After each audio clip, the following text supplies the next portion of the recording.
저희가 요한계시록 20장 1절부터 10절에 있는 말씀을 지금 연구하고 있습니다. 오늘 본문의 말씀을 좀 다시 한번 읽고 지난 시간에 이어서 말씀을 함께 펴도록 하겠습니다. 제가 봉독합니다. 또 내가 보매 천사가 무저갱의 열쇠와 큰 쇠사슬을 그의 손에 가지고 하늘로부터 내려와서 용을 잡으니 곧 옛뱀이요 마귀요 사탄이라 잡아서 1000년 동안 결박하여 무저갱에 던져놓고 잠그고 그 위에 임봉하여 1000년이 차도록 다시는 만국을 미혹하지 못하게 하였는데 그 후에는 반드시 잠깐 노일이라. 또 내가 보좌들을 보니 거기에 앉은 자들이 있어 심판하는 권세를 받았더라. 또 내가 보니 예수를 증언함과 하나님의 말씀 때문에 목배임을 당한 자들의 영혼들과 또 짐승과 그의 우상에게 경배하지 아니하고 그들의 이마와 손에 그의 표를 받지 아니한 자들이 살아서 그리스도와 더불어 1000년 동안 왕노릇하니 그 나머지 죽은 자들은 그 1000년이 차기까지 살지 못하더라. 이는 첫째 부활이라. 이 첫째 부활에 참여하는 자들은 복이 있고 거룩하도다. 둘째 사망이 그들을 다스리는 권세가 없고 도리어 그들이 하나님과 그리스도의 제사장이 되어 1000년 동안 그리스도와 더불어 왕노릇하리라. 1000년이 참에 사탄이 그 옥에서 놓여 나와서 땅의 사방 백성 곧 곡과 마곡을 미혹하고 모아 싸움을 붙이리니 그 수가 바다의 모래 같으리라.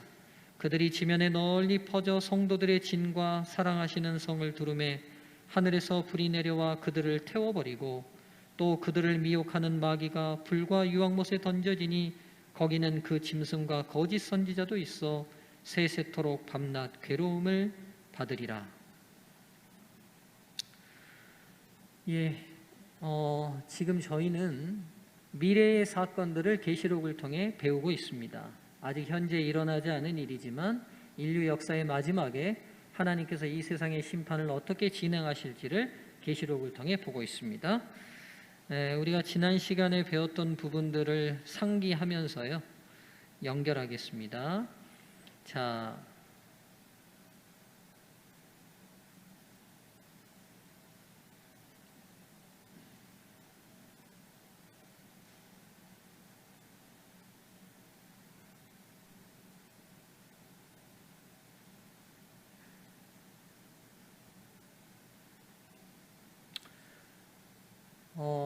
예수님의 재림을 기점으로 다시 우리가 심판을 좀 정리해 보죠. 예수님이 오시기 전 예수님께서 초림하셔서 구원의 길을 마련해 놓고 난 다음 그 구원의 길에 받아들이고 거부하는 이 인류의 역사가 지금 진행되고 있습니다. 하나님께서 그 마지막 결론으로 이제 이 땅에 다시 재림 심판자로 오시게 되는 게 재림입니다.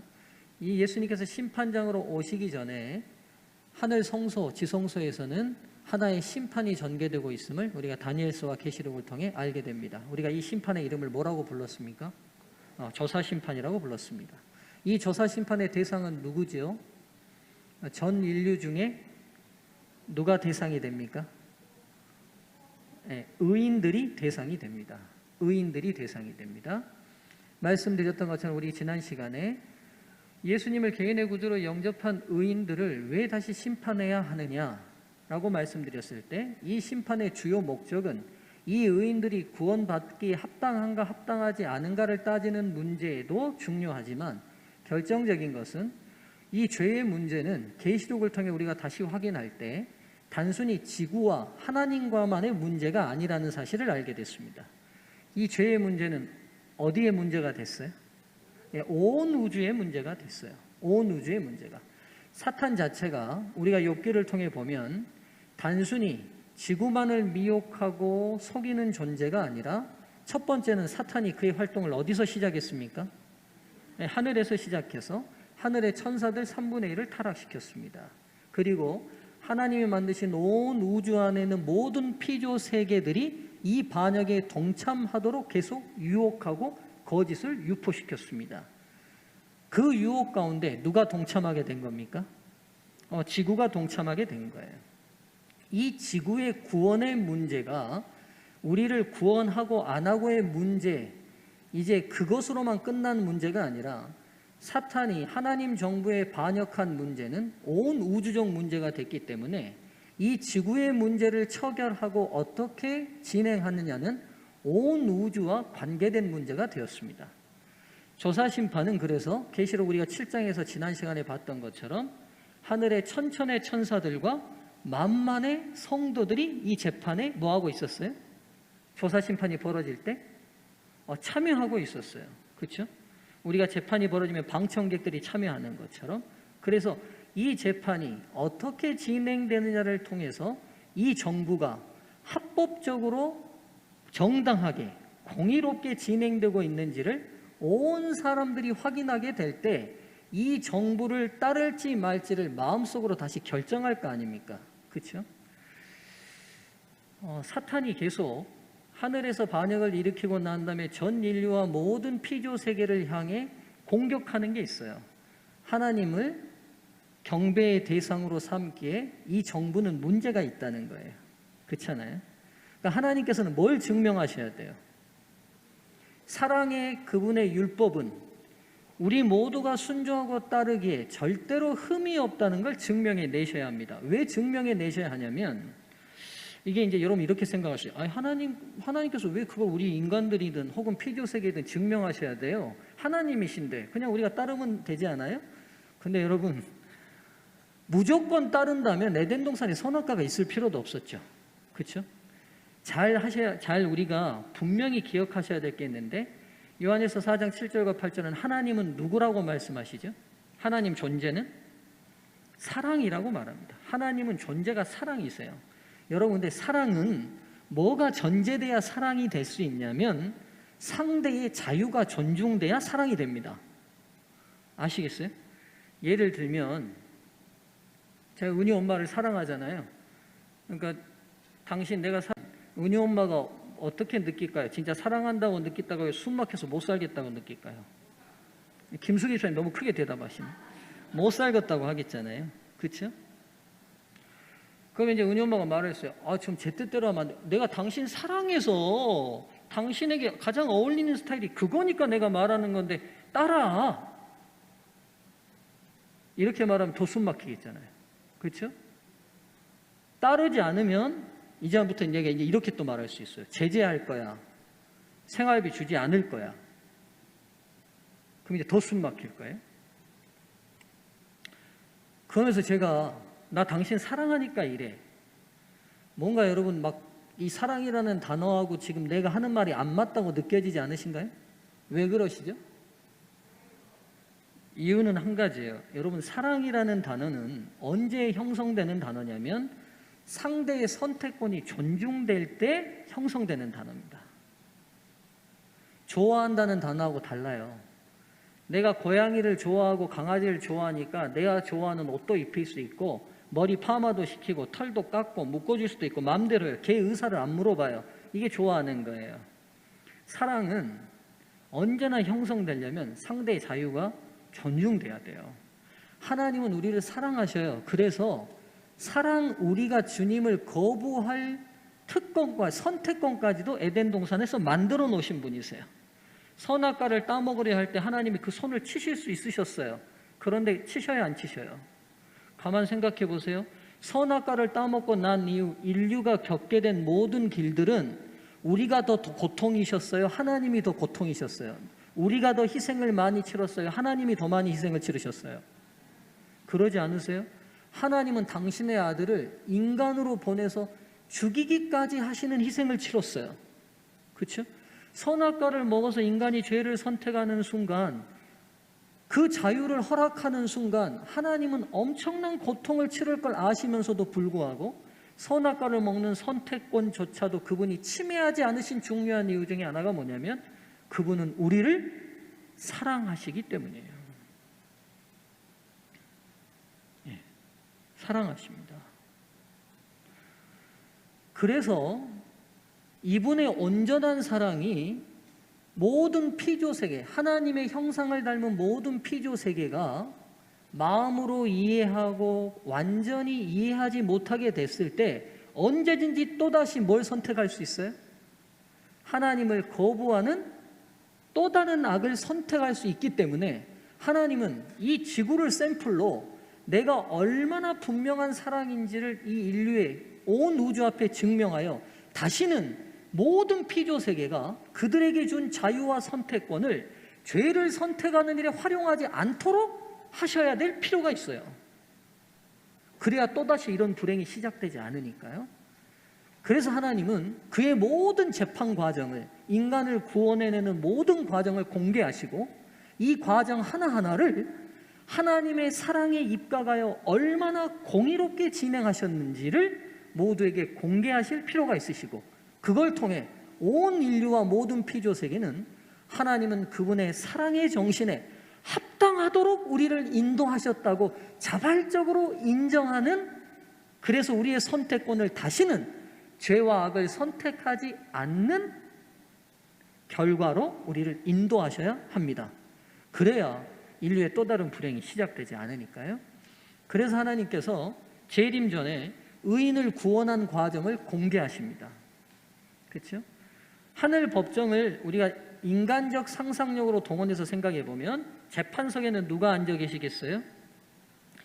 아버지 하나님께서 앉아 계시고, 그 앞에 인류의 모든 살았던 생존자들 중에서 예수 그리스도를 구원자로 선택했던, 그들의 양심에 따라 선택했던 모든 죄인들이 이 재판의 죄수로 서게 될 것이고, 그들을 변호하는 분으로 누가 서 계시고? 예수 그리스도가 서 계시고, 그의 죄를 추궁하여 벌을 줘야 된다고 말하는 검사의 역할을 사탄이 하게 될 것이고, 그리고 이 재판의 모든 과정을 하나님의 모든 피조 세계와 천사들이 지켜보게 될 것입니다. 그렇죠? 먼저 검사가 논박하게 될 거예요. 장현준, 이런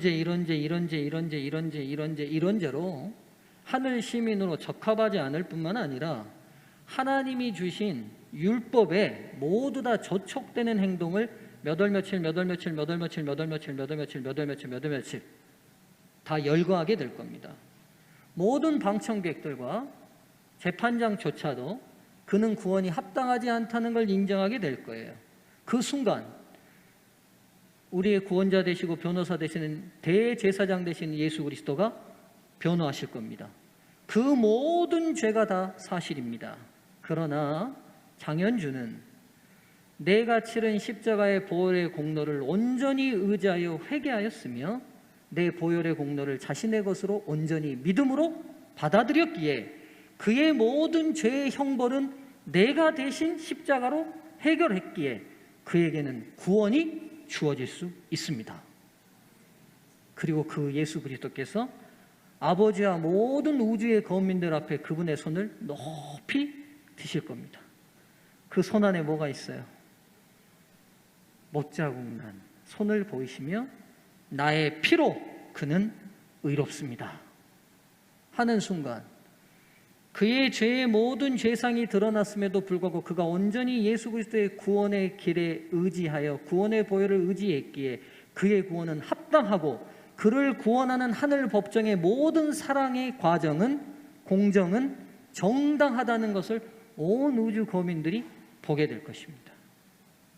이렇게 모든 인류에 대한 재판이 다 마치고 나면 드디어 하나님께서 언도하실 게 될 겁니다.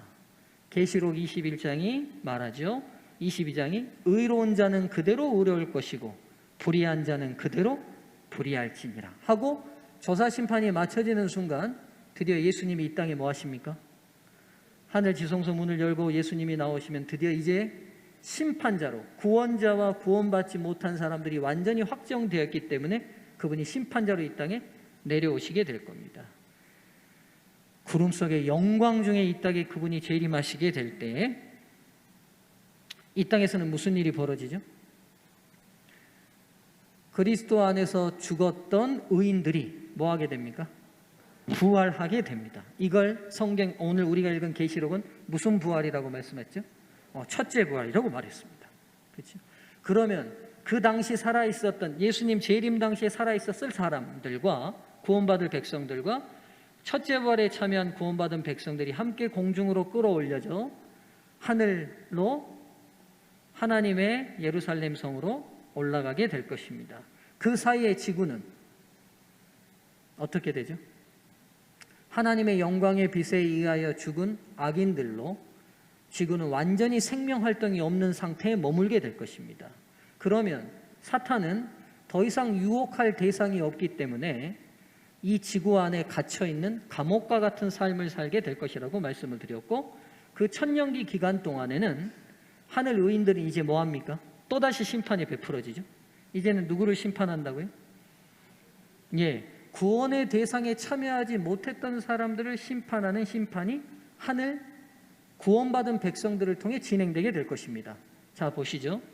구원이 합당했던 것처럼 구원을 못 받는 사람들도 어때야 돼요? 정당한 이유가 있어야 돼요. 맞죠?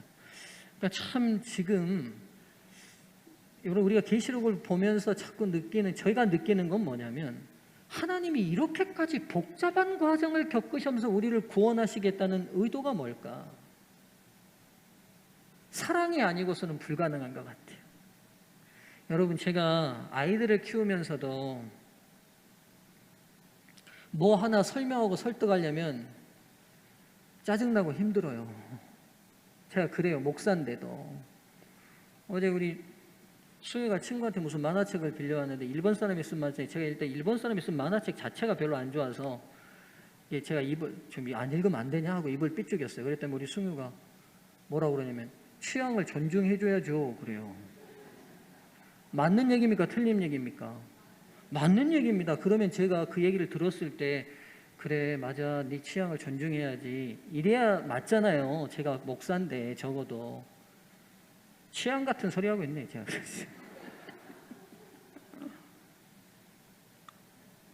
여러분, 우리가 계시록을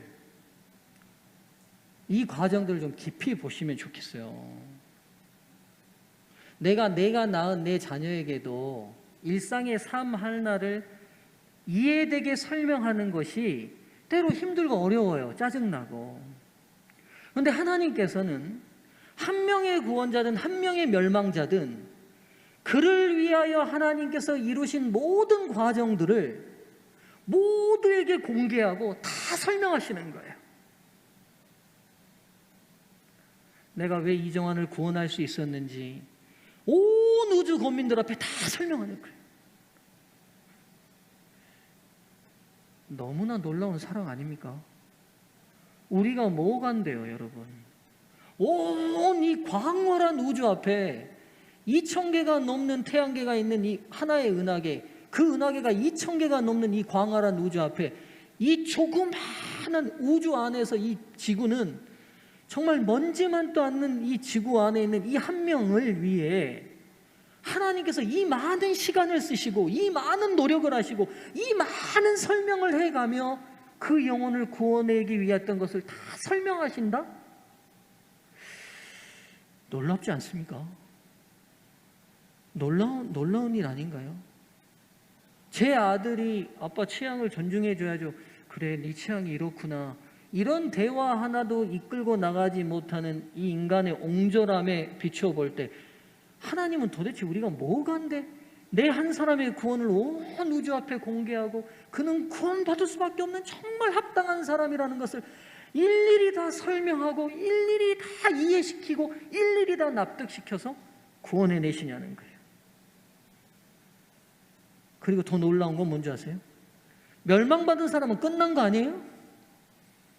근데 왜 그가 멸망받을 수밖에 없는지 몇 년 동안요? 1000년 동안 뭐 하시는 거예요? 구원받은 의인들에게 설명하는 거예요. 보이고 내가 그 사람 진짜 사랑해서 정말 가진 방법으로 그의 평생의 일생 가운데 수없이 많은 기회로 내 사랑 안에 들어오도록 또 호소하고 또 호소하고 또 기회를 제공하고 또 기회를 제공했지만 끝내 그에게 준 선택력을 가지고 멸망을 향해 선택해 버렸다는 사실을 안타까운 심정으로 구원받은 모든 성도들 앞에 일일이 다 공개하시고 설명하시고 이해시키고 납득시키세요.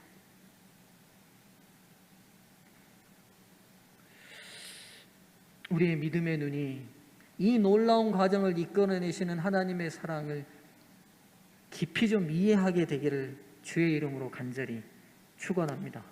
네.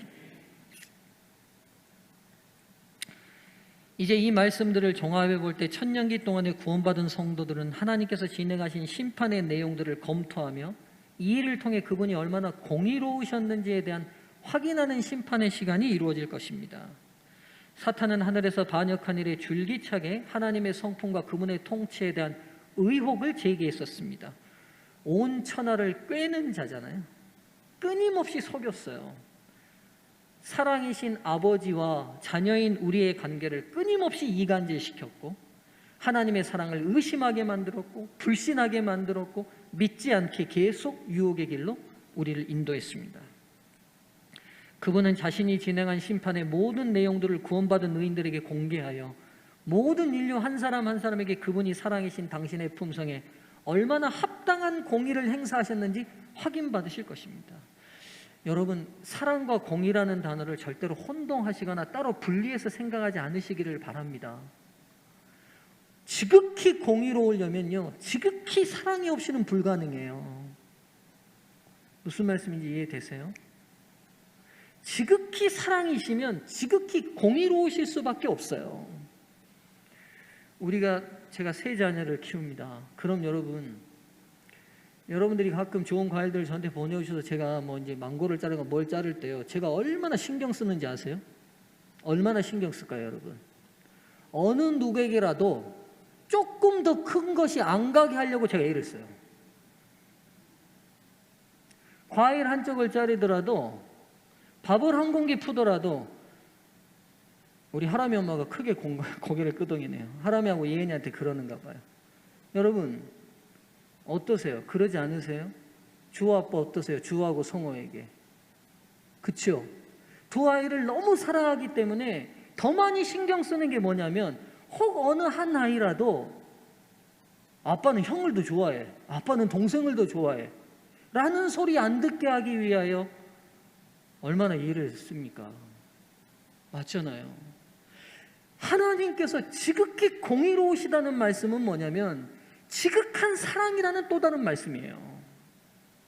어느 인간 한 사람도 하나님의 사랑에 제외되거나 서운하거나 깃털만큼 하나라도 영혼이 남지 않도록 하시기 위하여 이분이 얼마나 분명하게 진행하시는지. 그래서 여러분, 저는 공의라는 단어를 들을 때 무섭고 두렵지 않아요. 여러분 어떠신가요? 하나님이 공의로우시고 정의로우시라는 단어를 들을 때 혹시 두려우신가요? 저는 두렵지 않습니다. 공의로운 단어를 들을 때마다 저는 하나님의 사랑이 느껴져요. 그분이 사랑이 아니고서는 정의롭지 않습니다. 여러분, 잘못된 사랑이 어떻게 되느냐? 예전에 자녀들 많을 때 우리 부모님들이 그런 실수하셨어요. 큰애가 잘 돼야 된다 해가지고 나머지 동생들은 다 어땠어요? 제끼고, 자기 외가집도 그랬다고 그래요. 쌀밥은 꼭 제일 큰 오빠만 줬다고 우리 어머니가 그러시더라고요. 그렇죠? 물론 부모님 마음이 차별하고 싶어서 차별하신 건 아니셨겠지만, 근데 그것이 상처가 돼가지고 여러분을 괴롭히고 있는 마음의 한 부분이 있는 분들이 있으실 거예요. 우리 엄마는 왜 그때 그렇게 오빠만 좋아했을까? 왜 우리 아버지는 그렇게 형밖에 몰랐을까? 그렇죠? 차라리 모두를 사랑하지 않는 것이 편애보다 더 나아요. 편애만큼 인간성을 파괴하는 나쁜 게 없어요. 차라리 사랑하지 않는 게 나아요. 모두를 사랑하지 않으면 괜찮아요. 근데 사람이 누가 더 편애를 받고 누가 더 사랑을 덜 받는다고 그럴 때 받는 상처가 굉장히 커요. 하나님이 공의로우신 분이라는 사실에 대해서 감사합시다. 이 천년기 동안의 심판의 시간은 사탄이 제기한 모든 의혹이 그의 거짓말이었으며 이 땅이 그의 거짓에 속아 범죄하였으나 그 범죄를 용서하시고 사랑으로 다시 구원하신 하나님의 놀라운 사랑이 명명백백하게 온 우주 앞에 드러나게 될 것입니다. 그러니까 천년기 기간 동안에 구원받지 못하는 사람들에 대한 확인의 그 시간은 뭘 드러내버리는 시간이 된다고요? 하나님이 어떻게 이렇게 잔인할까가 아니라 정말 하나님이 저렇게 많이 애를 쓰셨구나, 저렇게 한 영혼 한 영혼을 향하여 끊임없이 사랑하셨구나를 보여주는 시간이 될 거라는 거예요. 하나님의 사랑과 공의에 대한 어떤 의욕도 완전히 해소될 것이며 측량할 수 없는 그분의 은혜만이 온 우주에 가득 차게 될 것입니다. 이 천년기는 하나님의 완전하신 공의로우심을 직접 목격하게 되는 시간이 될 것입니다. 이 천년기가 마칠 때 사탄은 무적행의 감금에서 풀려나게 됩니다. 다시 말씀드리지만 이 무적행은 밑이 없는 어떤 감옥이 아니라 유혹할 대상이 아무도 없는 이 지구 상태 그대로라고 말씀을 드렸습니다. 이제 풀려났어요. 풀려난다는 말은 유혹할 대상이 뭐 했다는 말이에요? 생겨났다는 말이에요. 사탄의 석방과 동시에 구원받지 못하고 하나님의 영광으로 일시적 죽음에 있던 모든 악인들이 이제 드디어 둘째 부활을 통해 일어나게 됩니다. 사탄의 무정의 감금은 이 땅에 그의 미혹을 받을 인간들이 없었기 때문이었기에 이제 악인들의 부활은 사탄의 감금에서 풀려났음을 의미합니다. 그러나 이 사탄의 석방은 짧은 기간 동안만 주어질 것입니다. 악인들의 부활은 사탄이 다시 과거와 같이 그의 활동을 수행할 수 있는 새로운 기회가 됩니다. 악인들이 부활했기 때문에 사탄이 다시 누구를 유혹할 수 있어요? 부활한 둘째 부활의 생명력을 얻은 악인들을 유혹할 대상이 생긴 거죠. 사탄은 모든 하나님의 위엄이 드러났음에도 불구하고 자신이 지상 통치권을 끝까지 포기하지 않고 하나님과 그의 백성을 공격할 마지막 기회로 이 시간을 활용합니다. 천년기 후 새 예루살렘 동성이 하늘에서 지상으로 내려오는 것을 보고 사탄은 최후까지 그를 따르는 악인들을 선동하여 하나님의 성을 포위하고 그 성을 공격하도록 명령합니다. 그러나 그들의 공격이 그 성에 미치기 전에 하나님께서는 그 성 안에 당신의 백성들을 보호하시기 위해 하늘에서 불을 내려 사탄과 그의 무리들을 영원히 멸망시키십니다. 이게 드디어 성경이 기록한 마지막 지옥이 펼쳐집니다. 다시 말씀드리지만 지금 사람이 죽어서 영원히 지옥 가서 고통받고 있는 지옥, 성경은 얘기하고 있지 않습니다. 성경은 이 마지막 시대 때 멸망이 초래될 지옥을 말씀하고 있을 뿐입니다. 거룩한 성은 마지막까지 다시 한번 공격하려는 악인들의 행동은 그들의 마음이 얼마나 강팍한지를 보여줍니다. 주어진 모든 시간, 호흡할 수 있고 생명 있는 모든 시간을 하나님을 반역하는 일, 그러니까 하나님의 사랑을 거부하는 일에만 사용하는 그들의 심령이 이미 회복할 수 없는 지경에 이르렀음을 보여주는 모습이 아닐 수 없습니다. 여러분 생각해 보세요. 구원받지 못한 백성들이 드디어 영광 속에 임하시는 예루살렘 성과 예수 그리스도의 영광스러운 모습을 봤을 때 그들이 얼마나 살면서 어리석은 선택을 했는지를 후회하고 돌이키면 얼마나 좋겠어요. 근데 그들이 다시 사탄의 유혹을 받아서 어떻게 한다고요? 예루살렘 성을 공격한다고요. 그 말은 무슨 말이에요? 이 장면을 통해서 우리가 확고히 알 수 있는 건 시간을 다시 주어진다고 해도 이 악인들은 하나님께로 다시 돌아올 심령 자체에 어떤 여지도 있지 않다는 걸 이 장면이 보여주고 있다는 거예요. 그 말은 뭐냐? 구원받기에 합당한 어느 누구도 구원 못 받는 일이 있다 없다? 없다는 거죠. 없다는 거. 하나님의 충만하신 임재와 영광의 광경을 직접 목격함으로 이제는 사탄의 편에 가담한 자신들의 선택이 얼마나 잘못된 것이었는지를 충분히 깨달을 수 있었음에도 불구하고 그들의 마음에는 어떤 변화도 없습니다. 여러분, 사람의 마음이 설마 이 지경까지 갈까? 하나님이 떠나시고 끊임없이 하나님의 음성을 거부하면 어느 누구더라도 이런 양심으로 갈 수 있다는 사실을 기억하시고 우리가 매일 예민한 양심으로 하나님의 음성을 듣고 순종하는 성도들로 사시게 되기를 간절히 바랍니다. 도리어 반역적인 마음은 하나님과 그분의 백성을 향한 증오만을 나타냅니다. 이러한 악인들의 상태는 그들에게 주어지는 멸망이 얼마나 공의로운지를 증명해 줄 뿐입니다. 여러분, 어떤 기회를 줘도 계속 악을 선택할 수밖에 없을 만큼 굳어진 영혼에게 줄 수 있는 하나님의 마지막 배려가 뭐라고 생각하십니까? 원래 없었던 존재니 없었던 존재로 돌려보내는 것 아니겠습니까? 그렇죠? 회복 불가능한 존재가 됐을 때 하나님이 그를 어떻게 하시면 되겠어요? 원래 흙이었던 존재니 흙으로 돌려보내시는 것도 저는 이 공의도 너무 놀라운 사랑이라고 확신합니다. 죄가 얼마나 무서운 결과를 가져오는지, 그리고 죄에 오염된 인간의 최후의 모습이 얼마나 비참한지를 다시 깨닫게 됩니다. 하늘에서 내린 불의 심판은 사탄과 그의 타락한 천사들, 그리고 사탄과 함께 연합하여 세상을 미혹하고 압제하는 일에 앞장섰던 짐승까지 세세토록 밤낮 괴로움을 받게 합니다. 여기서 세세토록이라는 표현이 또 사용됩니다. 우리가 이미 세세토록이라는 성경적 표현이 어떤 표현인지를 이미 우리가 공부했습니다. 영원이라는 시간을 나타내는 게 아니라 그 결과가 영원함. 무슨 말씀이 이해되시죠? 즉 앞서 저희가 말씀한 이 세세토록이라는 의미는 이 존재 자체가 불에 타서 계속 불에 타는 상태가 세세토록이 아니라 불로 인하여 없어진 그 존재 자체가 없어진 상태가 영원함을 의미합니다. 참 이게 하나님의 성품을 오해하는 굉장히 중요한 단어죠. 기독교인들이 많이 두려워하잖아요. 지옥 가면 영원히 불에서 고통받는다고. 근데 우리가 성경을 조금만 관심 있게 연구하면 이 단어가 그런 의미가 아니라는 걸 금방 알 수 있음에도 불구하고 사람들이 정말 하나님을 진지하게 알려는 노력이 부족한 것은 틀림없는 것 같습니다.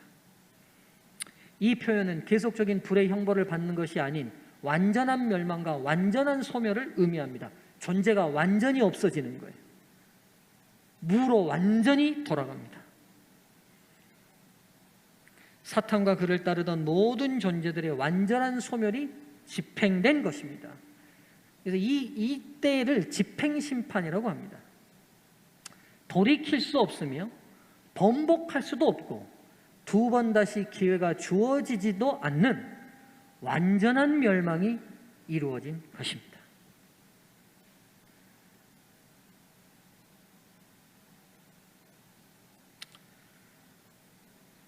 이 장면을 생각할 때 한 명이라도 더